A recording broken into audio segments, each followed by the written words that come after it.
Rickwood Field, the oldest ballpark in the nation, still looks as glossy and shiny as it did 113 years ago.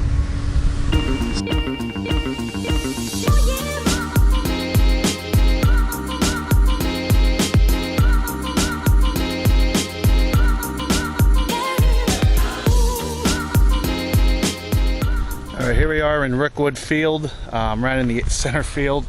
As you can tell, there is the beautiful scoreboard in back of me here. Ooh, there it is. And I think I'm going to piss off these high school coaches and kids because they want to play baseball pretty soon, and here I am preventing them. So there's Rickwood in back of me. Gorgeous stadium. You cannot beat this, and not too many people get to do this, but I can. And this scoreboard was replicated. It's not the original. Neither are the ads.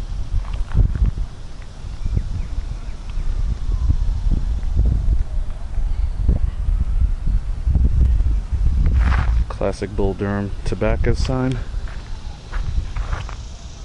Woodward Iron Company. First National Bank of Birmingham. Gorgeous. Okay, here's the gazebo at Rickwood, where you get a beautiful, beautiful view of the field. Here's the stands, which if you notice when they built these, they're very long. I mean, you have 1, 2, 3, 4, 5, 6, 7 without a big break. It's just how it was done 100 years ago. The field is beautiful. High school tournament going on right now. Their old salty coach got mad at his group of players on the bench because they didn't hustle after a foul ball, so he made them run. That was classic. And I mean, this roof just goes on and on and on and on and on. I mean, it just engulfs the whole stadium. And here you got the original lights. And if you notice behind outfield wall, you got the hills of Birmingham. Now let's look at 399 and 392 very closely here. Alright, there's a wall behind that. Those are the original walls here at Rickwood. That whole outfield fence was brought in because the game had changed by the 1920s. 1928 they brought the center field walls in just because you couldn't hit a home run out of there.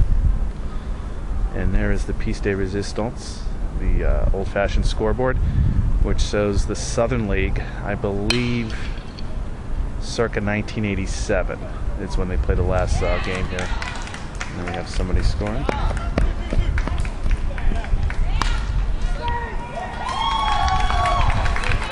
And you know, Rick Woodward would be happy right now. They're playing baseball here at his field that he built in 1910, 113 years later. If you brought him out here from the dead or transported him from 1910, he'd recognize this game. Yes, some changes, but he'd recognize the game. I don't think he'd be too fond of these bats they're using. But what are you going to do? It's still baseball. So we're on top of the roof here at Rickwood. As you can see, you got this. Gotta watch out for some balls out here because it could hit you. Oh, if you can even see me here. I think all ballpark travelers, ballpark hunters, ballpark chasers, stadiophiles, whatever you want to call them. I mean, we're all the same people. You have to come to Birmingham because you have 1, 2, 3 generations of ballparks here. First, you have Rickwood, built in 1910. Hoover Met, built in 87, and Regents Field was just opened this year in 2013. You need to come out here and visit all 3 of them just to kind of see how the ballparks have evolved. And you're going to learn a little bit about history. All 3 stadiums are still being used. They're not knocking them down. They're not converting them into a shopping mall or a midget auto racing. They're still using them for whatever. Here is baseball. Hoover, I believe they have some different football tournaments of kind over there. Whatever the case is, it's still being used. It's not knocked down. Built in 1910, it was home of the Black Barons of the Negro Leagues, as well as the Barons of the minor league Southern League. You also had the A's that were here for a little while in the 60s. Talked to a gentleman here who used to shag balls for Reggie Jackson and, you know, Vida Blue. He used to talk to those guys, and they gave him tips. And they would sneak into the ballpark because they couldn't afford the admission. And they just said, hey, you know. Okay, it gets incredibly windy. An airplane flies over me, and it goes over all the great information I'm telling you about the ballpark. So let's just fast forward.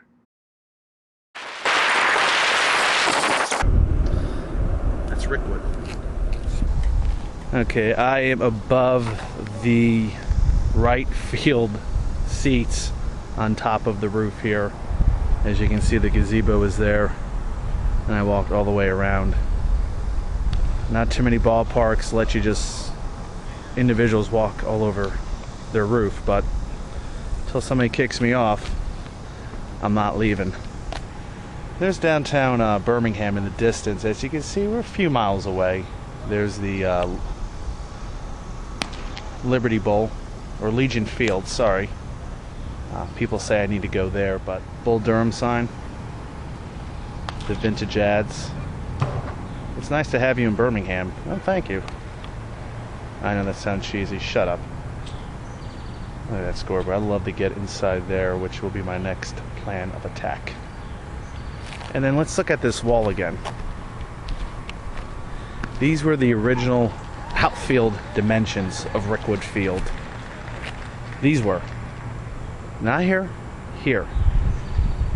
Look at that area of fielding. Look at that.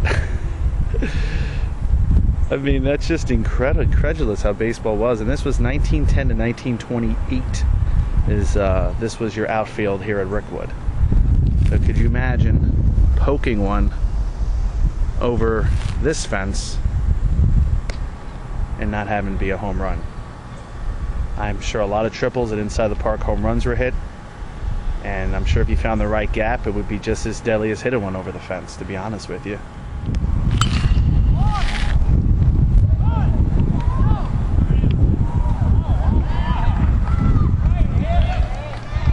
That was a shot right there. Whew.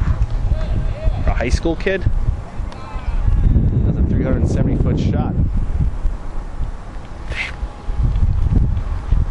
So come to Birmingham. Come look at the Barons and Regents Field, which is the future. This is the past. You have it all here. A history lesson for the makings. You can make it educational. Make that a math game out there. Hey, that's what he's saying. Here and here. He just commanded all three pitches. I didn't text John about it. When Bob gets back, What'd he say? I said, when Bob gets back, I want you to take a look.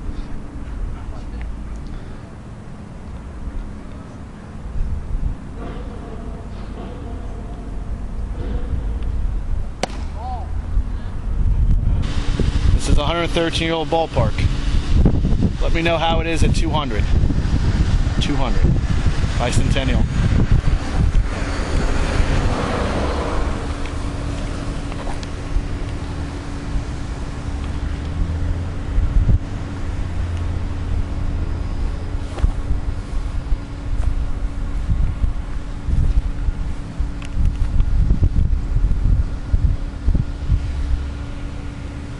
Gorgeous.